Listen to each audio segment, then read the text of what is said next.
Good morning students. मैं आलोक कुमार शाह, सहायक शिक्षक RK+2 high school Hiranpur Pakur. पिछले सेशन में हम लोगों ने मॉडल सेट 5 के objective type question, very short type question, short type question का सॉल्यूशन कर चुके हैं। अब हम लोग इस सेशन में लॉन्ग टाइप क्वेश्चन का सॉल्यूशन करेंगे, जो प्रश्न संख्या 47 से लेकर 52 तक है। ये हम लोग का अंतिम सेट है। चलिए शुरू करते हैं।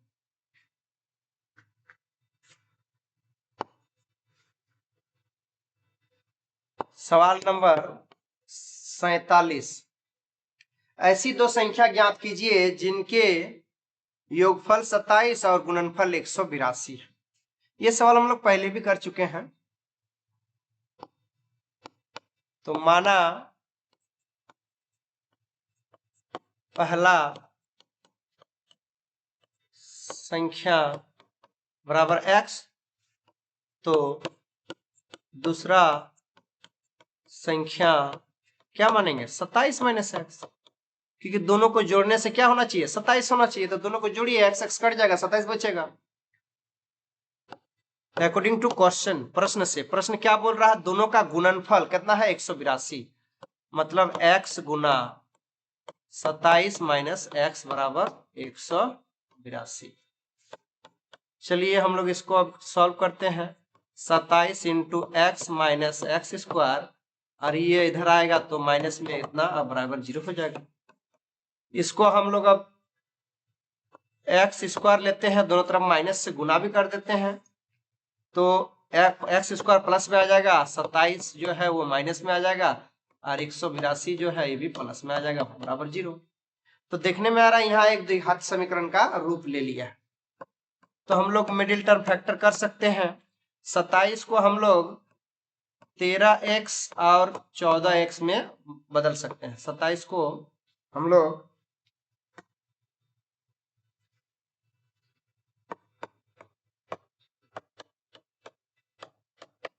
मिडिल टर्म फैक्टर हम लोग कर सकते हैं।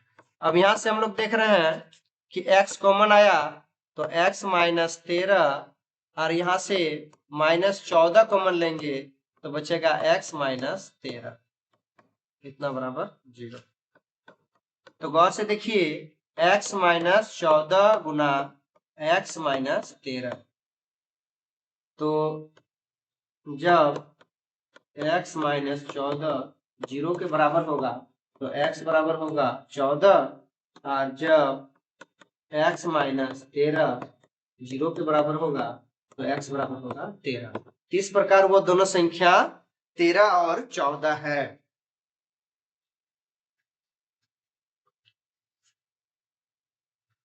इस प्रकार वो दोनों संख्या 13 और 14 आया, जो x का मान है। अब हम लोग को सवाल पूछ रहा है, हम लोग को जो समीकरण 1 और समीकरण 2, हम अगर इसको समीकरण 1 और समीकरण 2 लेते हैं, तो यहां से इधर देखते हैं हम लोग, तो पहला संख्या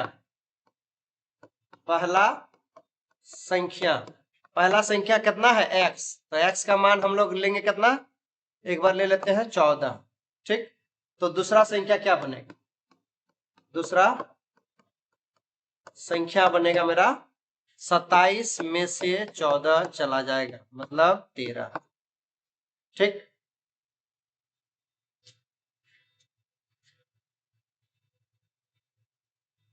फिर हम लोग पुनः हम लोग पहला संख्या अगर ले लेते हैं x बराबर कितना 13, तो दूसरा संख्या मेरा कितना बनेगा 27 माइनस 13 बराबर हो जाएगा 14। इस प्रकार हमारा इस सवाल का आंसर पूरा हुआ। ठीक है, चलते हैं अगले नंबर सवाल की ओर।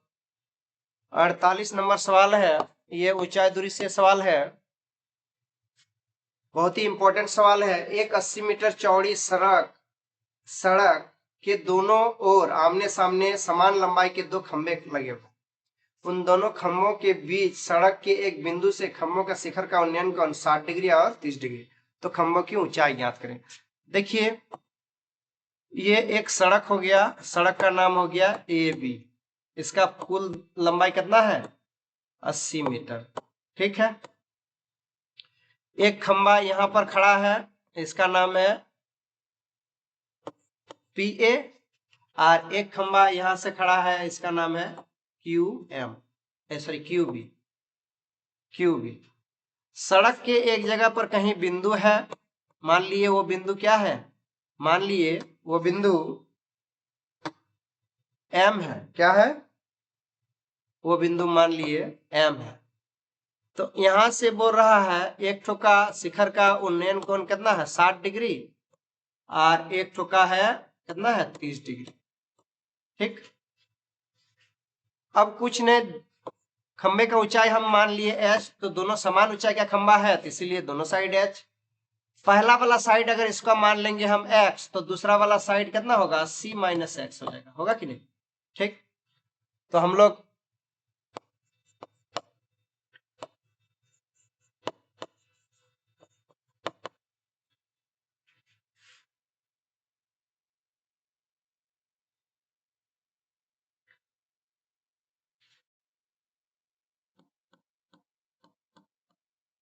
Late height of wall equal to कितना मान लिए?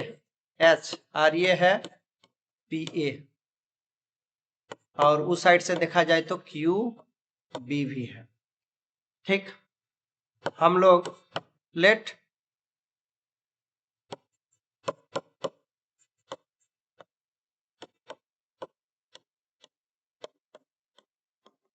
AB है, और AB कितना दिया है? 80 मीटर दिया हुआ है।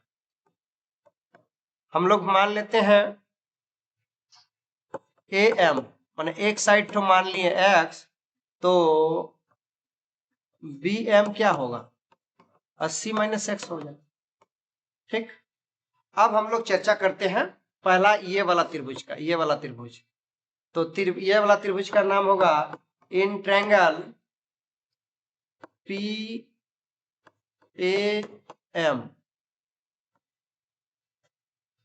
क्या लगाएंगे? tan का 60 डिग्री, tan 60 डिग्री बराबर, tan 60 डिग्री बराबर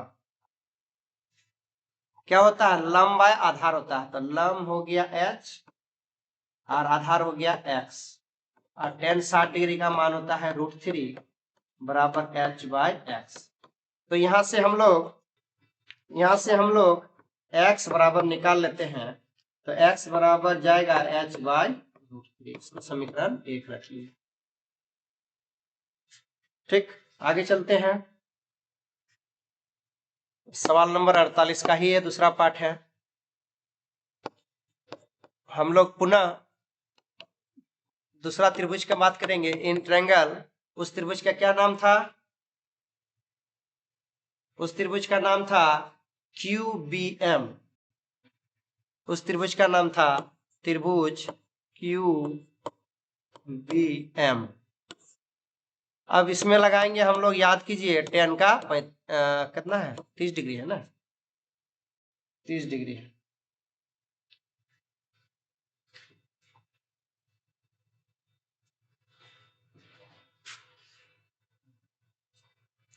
tan का लगाएंगे हम लोग यहाँ पर कितना? 30 डिग्री। tan 30 डिग्री बराबर लंब बाय आधार, तो लंब होगा इसका भी h, और आधार होगा इसका 80 माइनस x, और tan 30 का मान होता है 1/√3 h/80 माइनस x। ठीक। इसको हम लोग सॉल्व करेंगे तो h बराबर 80 माइनस x/√3 प्राप्त होगा। अब x का मान हम लोग यहाँ पर समीकरण 1 से रखेंगे। x का मान समीकरण 1 में क्या है हमारा? x का मान h/√3 है।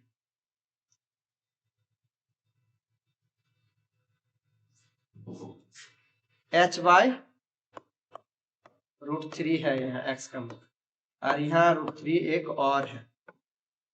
अब इसको हम लोग सॉल्व करेंगे तो √3 नीचे और एक √3 और आएगा, तो हो जाएगा 3, और यहाँ पर हो जाएगा 80 √3 माइनस एच।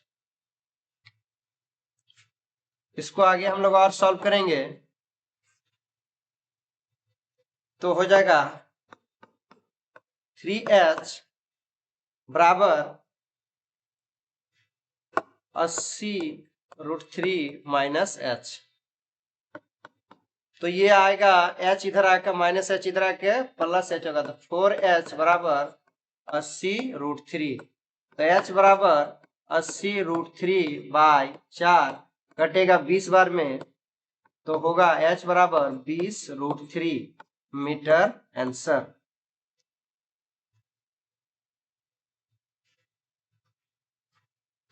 यही मेरा होगा हाइट ऑफ क्या पोल। ठीक, चलते हैं अगले सवाल की ओर। अगला जो सवाल है 49 नंबर। एक त्रिभुज एबीसी की भुजा AB और BC तथा माध्यिका AD एक अन्य त्रिभुज PQR की क्रमशः भुजा PQ और QR तथा माध्यिका PM के समानुपाती है, तो सिद्ध कीजिए ये दोनों क्या होगा, समरूप त्रिभुज होगा। ठीक, चलते हैं हम लोग इस सवाल की ओर। तो सवाल में दो त्रिभुज का जिक्र किया है, तो पहले हम लोग दो त्रिभुज बना लेते हैं। एक त्रिभुज हो गया AB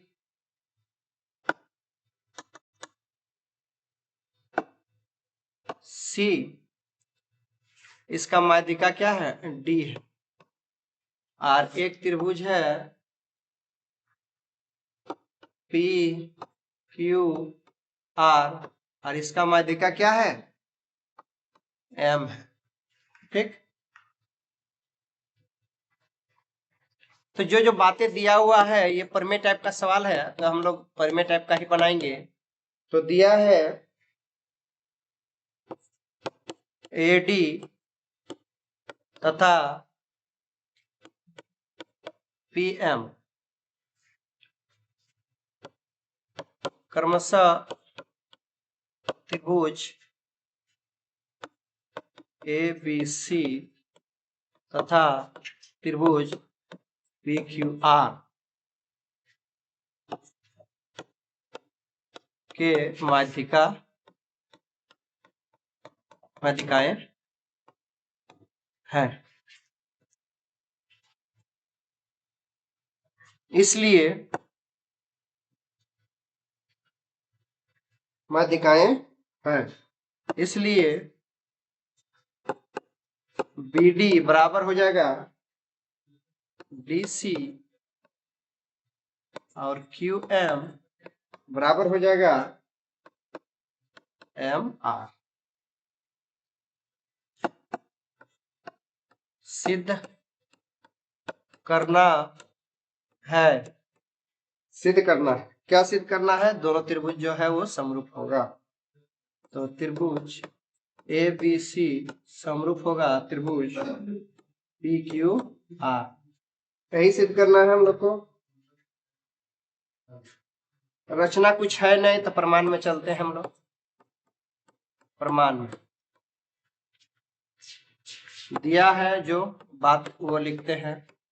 दिया है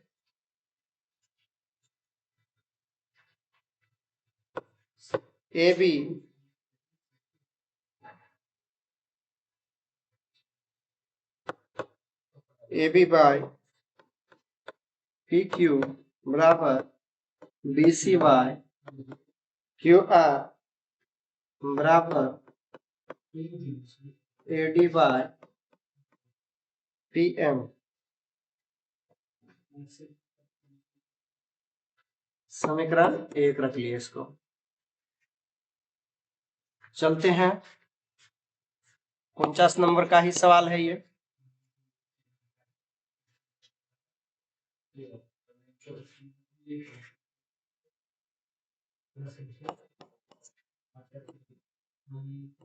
AB बाय PQ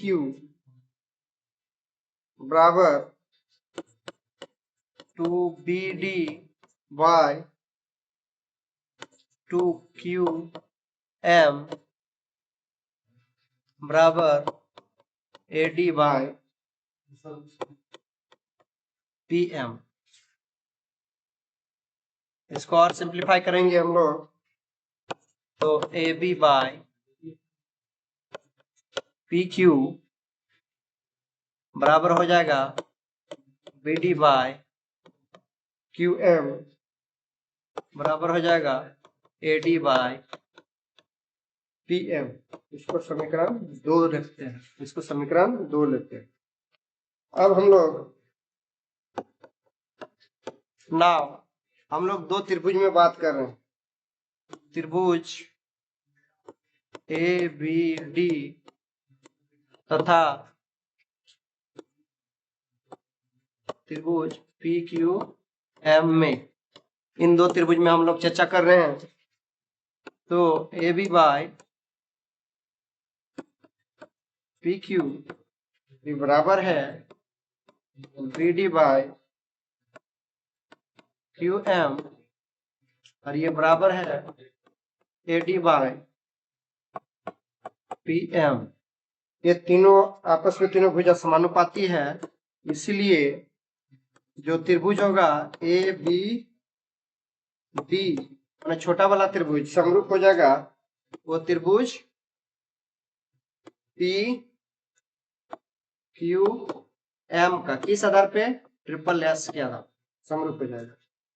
और हम लोग जानते हैं अगर समरूप हो, दोनों त्रिभुज समरूप है, इनका संगत कोण एवं संगत भुजा दोनों क्या होता है, बराबर होता है। तो इस प्रकार पी क्यू एम क्या हो जाएगा, बराबर किस आधार पे, सीपी सीटी से।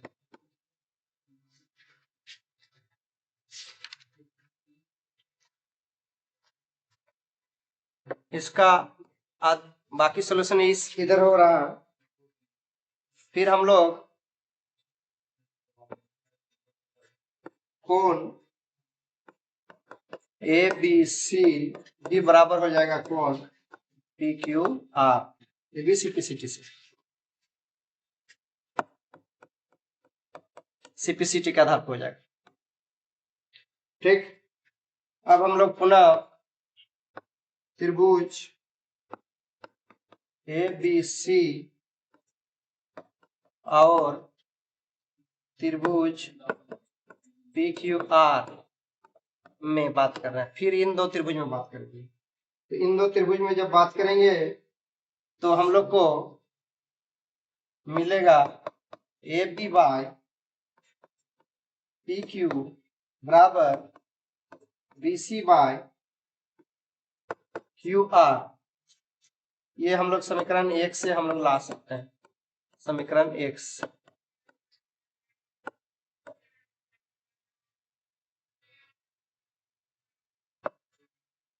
एंड कोण ए बी सी बराबर कोण पी क्यू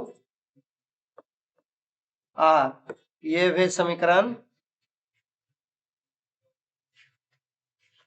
इसको समीकरण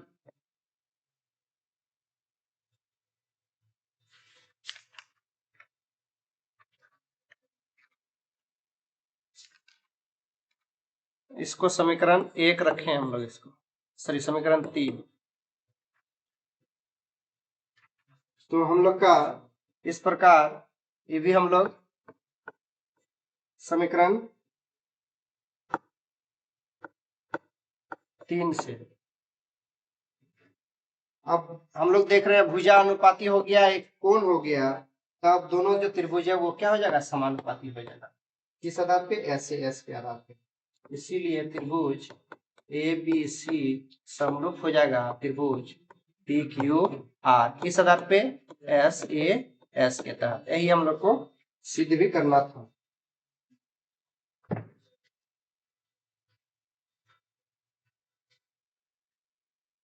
चलते हैं अगला नंबर सवाल की ओर। अगला नंबर जो सवाल है, सवाल नंबर 50। दो घन जिसमें से प्रत्येक का आयतन 64 सेंटीमीटर क्यूब है के संलग्न फलकों को मिलाकर एक ठोस बनाया जाता है। इस प्रकार प्राप्त घनाभ का पृष्ठ क्षेत्रफल क्या हो।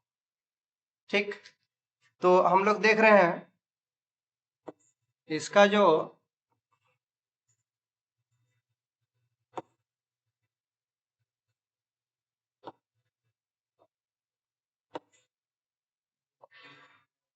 इसी प्रकार दो घन और इसी प्रकार बनाया गया है।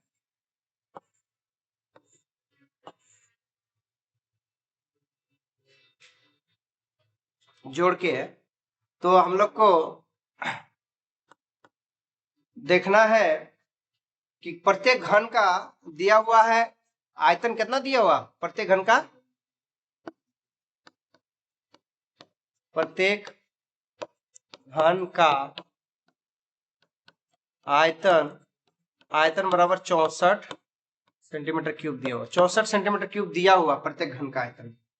ठीक है, तो हम लोग यहाँ से आयतन के साथ उसका फॉर्मूला को बराबर करेंगे। घन का आयतन क्या होता है, भुजा क्यूब इतना बराबर 64 दिया हुआ। तो यहाँ पर ए बराबर हमको मिला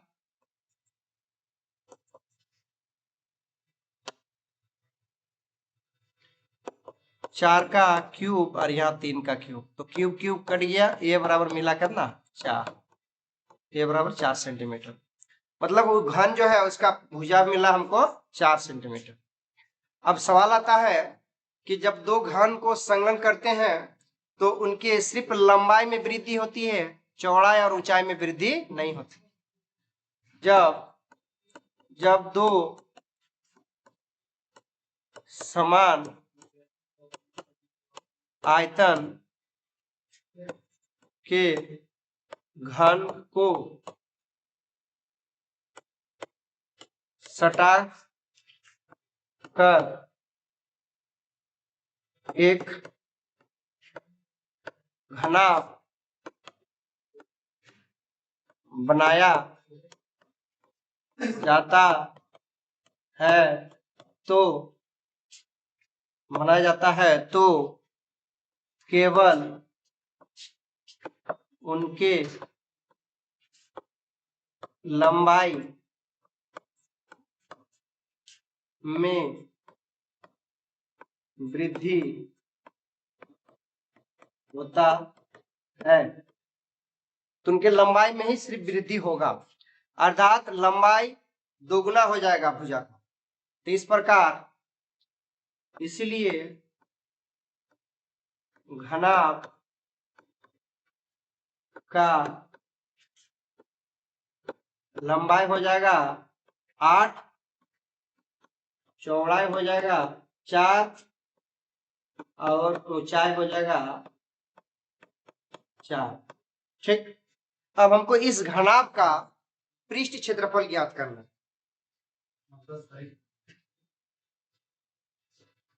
तो हम लोग जानते हैं, इसीलिए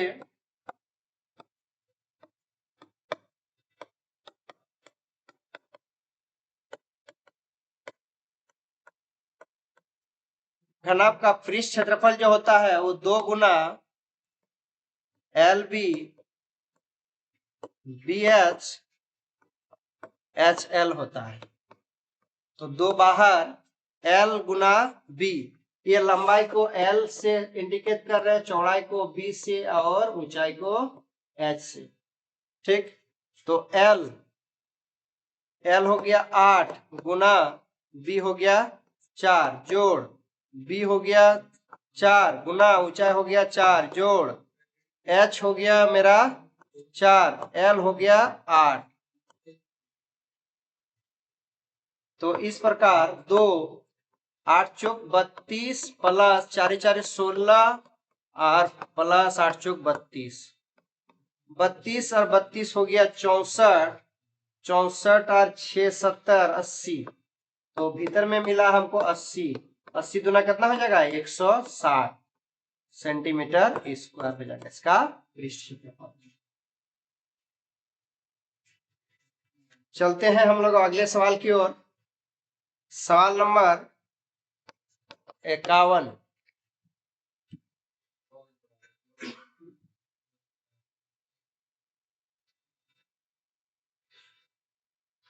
सवाल नंबर 51 जो है वो माध्यक ज्ञात करना है। माध्यक, तो माध्यक के लिए हम लोग जानते हैं टेबल इस प्रकार होता है, खड़ा कॉलम रहता है 3 गो, पहला को बोलते हैं CI, फिर FI और इसको CF, संचयी बारंबारता बोलते हैं।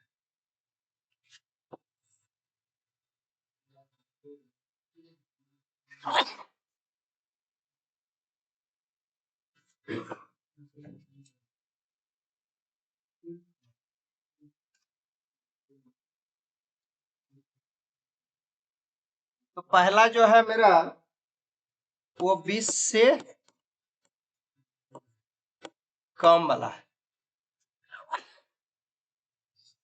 दूसरा है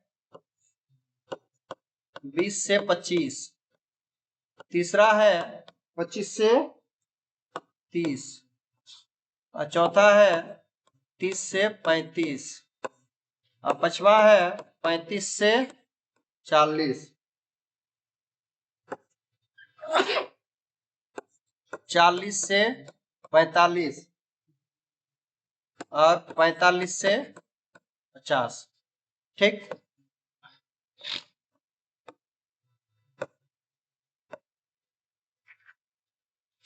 इसका बारंबारता है 2, इसका बारंबारता है 4, इसका बारंबारता है 18, इसका बारंबारता है 21, इसका बारंबारता है 33, इसका बारंबारता है 11 और इसका बारंबारता है 3।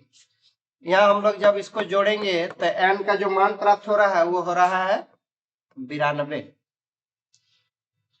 अब हम लोग संचयी बारंबारता, पहला का तो संचयी बारंबारता सेम रहता है, दूसरा का ये कोना कोना जोड़ के तो 6, 4 2 6, फिर तीसरा का 6 जोड़ 24, सॉरी 6 जोड़ 18 24, फिर तीसरा का फिर जोड़ करेंगे 21 45, फिर जोड़ करेंगे 33 तो कितना होगा 78, फिर जोड़ करेंगे 11 तो कितना होगा 89, फिर जोड़ करेंगे 3 तो कितना होगा 92। ठीक, तो इस प्रकार हमारा टेबल हुआ कंप्लीट। अब हम लोग देख रहे हैं सबसे पहले कि n/2 हमको निकालना है, n/2, तो n/2 जो हो जाएगा वो होगा 46, कितना होगा 46 हो जाएगा।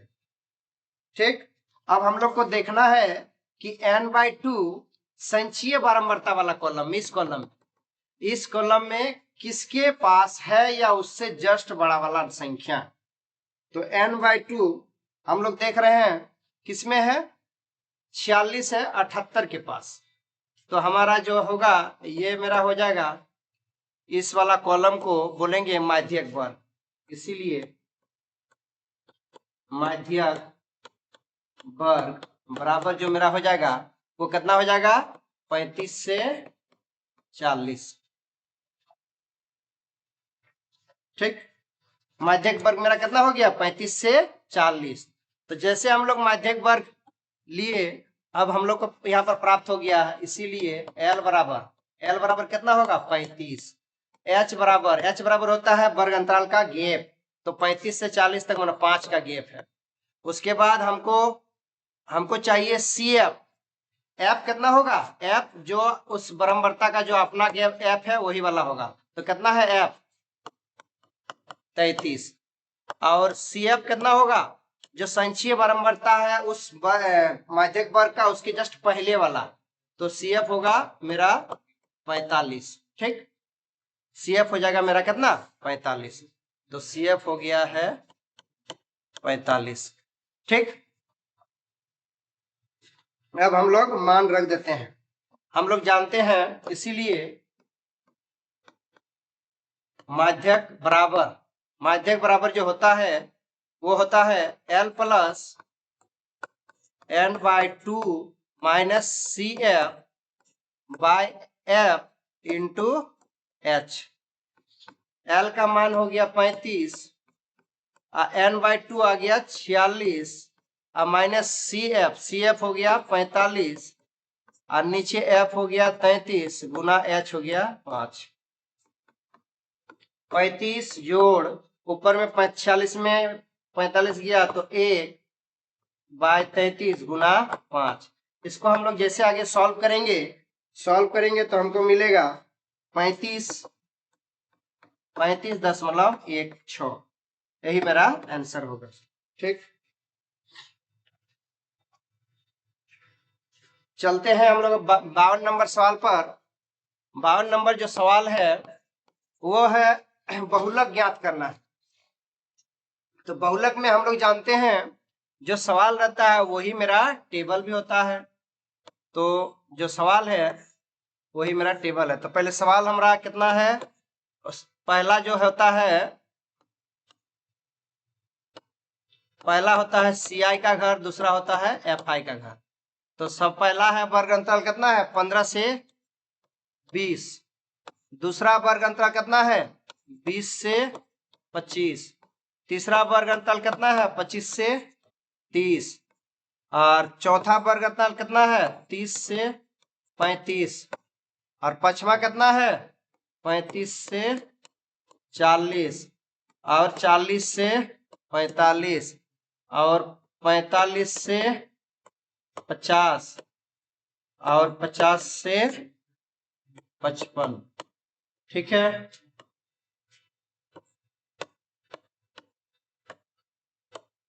पहला का वर्ग अंतराल 3, दूसरा का 8, फिर 9, फिर 10, फिर 3, फिर 0, फिर 0, और ये है 2।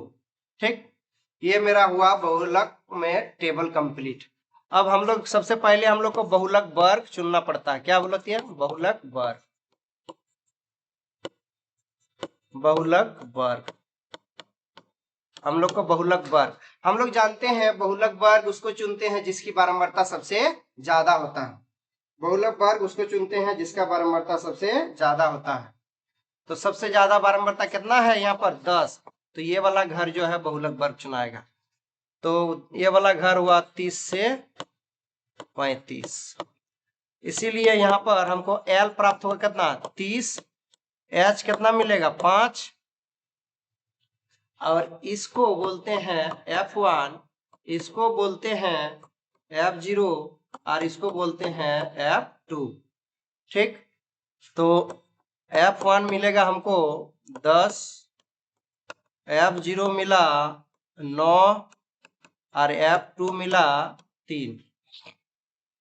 इसीलिए हम लोग डायरेक्ट लगाते हैं, इसीलिए बहुलक, बहुलक बराबर फॉर्मूला होता है L plus F1 minus F0 by 2F1 minus F0 minus F2 into H।